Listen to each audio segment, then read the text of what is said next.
उपस्थित हैं पटना के मशहूर चार्टर्ड अकाउंटेंट श्री संजय झा जी के साथ। संजय झा जी एनजीओ के मसीहा भी हैं। बिहार में एनजीओ की शुरुआत करने वालों में संजय झा प्रमुख हैं। जिस समय लोग एनजीओ का नाम नहीं जानता था, उस समय संजय जी ने लोगों को बुला बुला कर एनजीओ बनवाया है, कई लोगों की मदद की है और मदद करने में इनका कोई जोड़ नहीं है। आज चलते हैं, इनसे बात करते हैं और वर्तमान परिवेश में भी चार्टर्ड अकाउंटेंट की क्या भूमिका है उस पर भी नज़र डालते हैं। स्वागत है श्री संजय झा जी आपका दिव्यरश्मि चैनल में। प्रणाम। सर, सबसे पहले तो ये जानना चाहूँगा, अभी हाल में सरकार ने एक ऑडिट के लिए एक नियम निकाला जिसको देखने में तो लगता है कि चोर ही अपना इंस्पेक्टर बहाल करे। इस पे क्या कहेंगे? नहीं, ये अंकेक्षक के नियुक्ति के संबंधी कोई नीति निर्धारक तत्व अपने राज्य में नहीं है।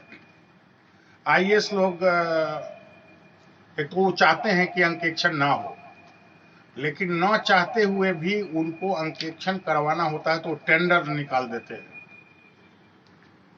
चार्टर अकाउंटेंट का, ऑडिटर का टेंडर।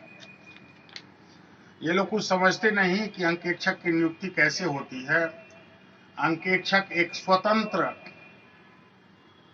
अधिकारी होता है जो आम सभा के द्वारा नियुक्त किया जाता है या सरकार में एक विशेष पैनल के द्वारा नियुक्त किया जाता है। अभी हाल में ही पंचायती राज विभाग ने हर जिले के डीएम को अधिकार दे दिया, डीडीसी को अधिकार दे दिया कि आप अंकेक्षक की नियुक्ति अपने कर लें। अब ये विदित है कि पंचायती राज विभाग ये जल नल योजना, अरबों खरबों की योजना का संचालन किया। मीडिया में ये आए दिन ये बात उछलते रहती है कि इनके द्वारा जो योजनाएं संचालित है उसमें खामियां ही खामियां हैं, और उसका अंकेक्षण करने के लिए इन लोगों ने बहुत बड़ा प्लान किया है कि नहीं, स्टेट में पैनल नहीं बनेगा, यहाँ ग्रामीण विकास विभाग या पंचायती राज विभाग अपना पैनल तैयार करती थी। लेकिन जिससे कि अंकेक्षकों में थोड़ी सी स्वतंत्रता बची हुई थी, वो अपने प्रोफेशनल ढंग से अंकेक्षण का संपादन करते थे।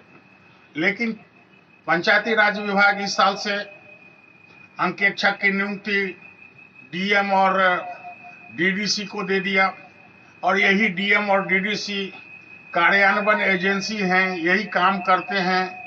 और अगर यही अंकेक्षक का नियुक्ति भी करते हैं तो पूरी की पूरी संभावना है कि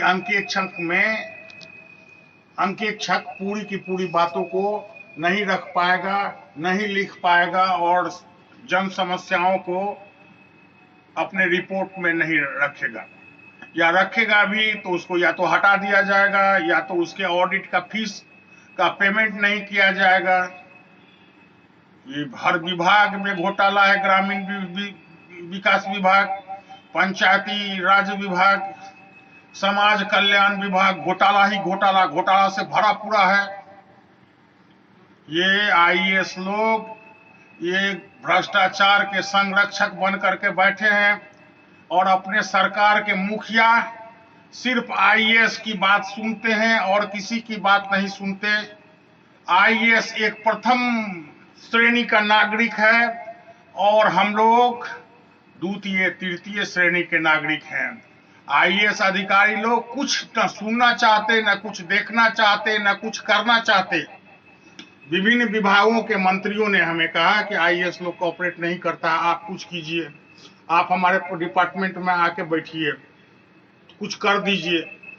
ये आईएएस लोग विनाशवादी हैं, भ्रष्टाचार में डूबे हुए हैं।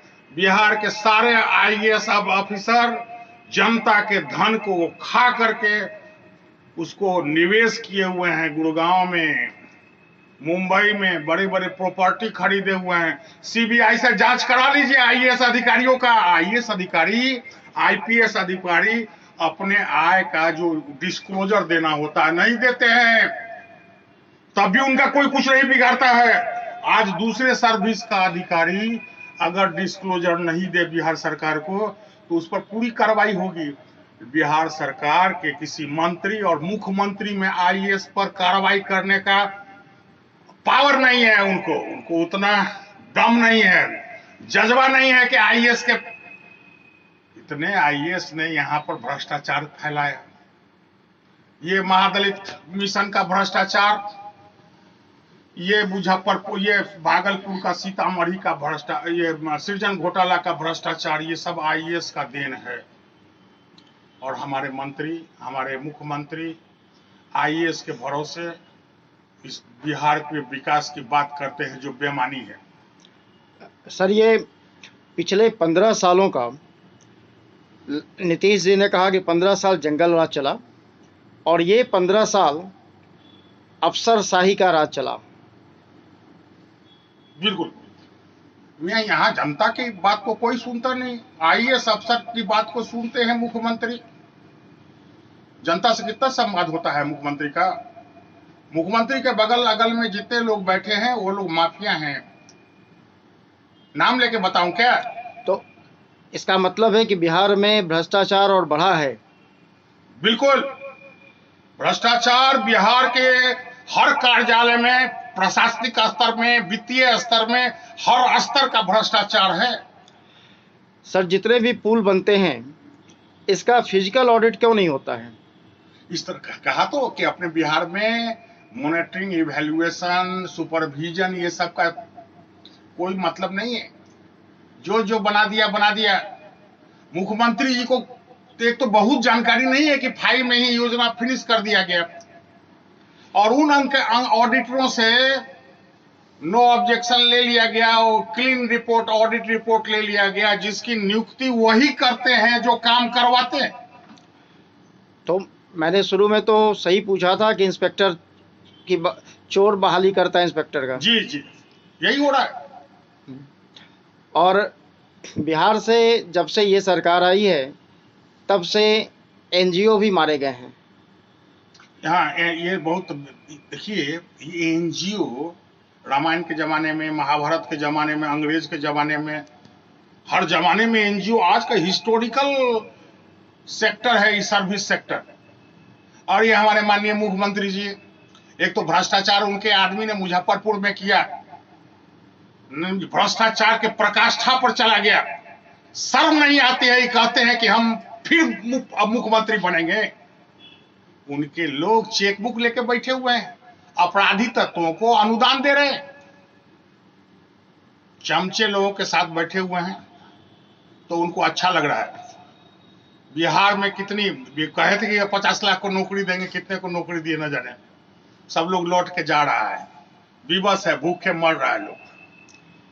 बिहार में कोरोना का जो हाल रहा, कोरोना के बाद ये चुनाव करवा रहे हैं, कितना उचित है? बिहार, इनको अपनी गद्दी की, अपनी कुर्सी की चिंता है। ये एक असंवेदनशील सरकार है कहने के लिए। अब देखिए, अब कल जो इनका भाषण हुआ उसमें केवल जातीय सांप्रदायिक बात पर उन्होंने बात किया, नीतीश कुमार ने। तो नीतीश जी ने परसों भी कहा था कि जो शेड्यूल कास्ट के लोग की हत्या होगी उन्हें नौकरी देंगे। तब यहां से पुलिस को हटा दीजिए, हत्या होने दीजिए। मतलब अगर ये तो मानसिक दिवालियापन है मुख्यमंत्री का, ये कहते हैं कि हत्या होगा तो नौकरी देंगे। शर्म शर्म शर्म। ये 15 सालों से बिहार में जितनी भी फैक्ट्रियां पहले कार्यरत थीं वो भी बंद हो गई, नए का पता नहीं, तो रोजगार कैसे होगा? नहीं, ये इन लोगों से रोजगार नहीं होगा, बड़े भाई छोटे भाई लोगों से।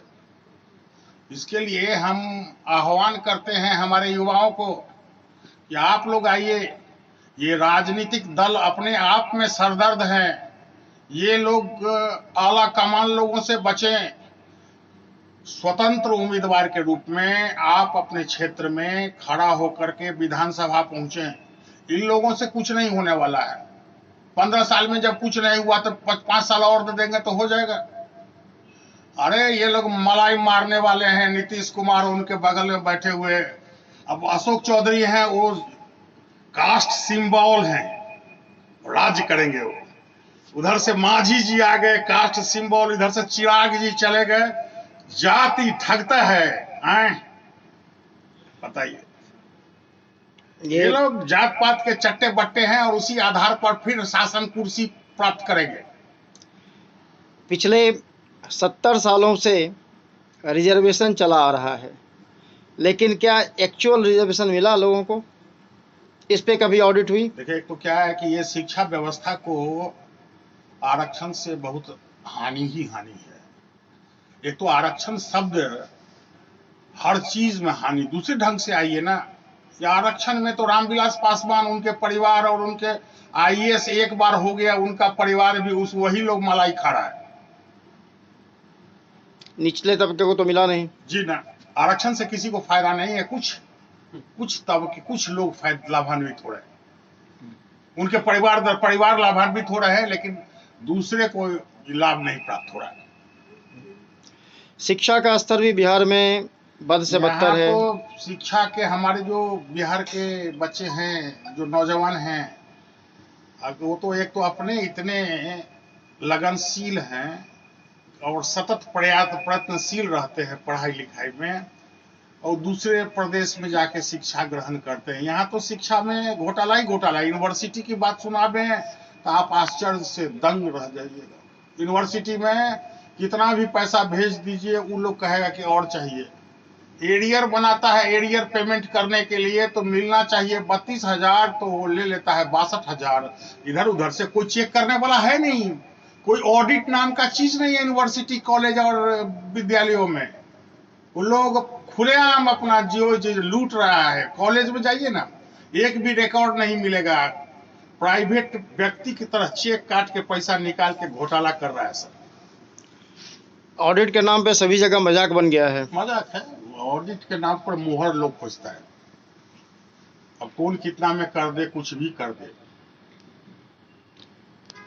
और दलाल लोग सक्रिय हो गए हैं। बिहार सरकार के हर कार्यालय में ऑडिट के नाम पर दलाल लोग सक्रिय हैं। यही लोग किसी फर्म के नाम पर ऑडिट ले लेते हैं, और ऑडिट वस्तुतः चार्टर अकाउंटेंट नहीं कर रहा है, यहाँ दलाल लोग कर रहा है।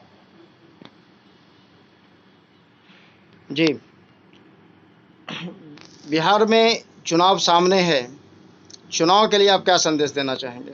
चुनाव के लिए संदेश देना चाहेंगे कि राजनीतिक पार्टियों को छोड़ दें। हमारे युवा बंधु, अगर आप लोग भविष्य चाहते हैं तो राजनीतिक दल को वोट ना देके व्यक्तित्व के आधार पर व्यक्ति को चुने और उनको वोट दें और उनको इंडिपेंडेंट जिता करके लाभे। नहीं तो फिर आला कमान अपनी मनमानी करेगा।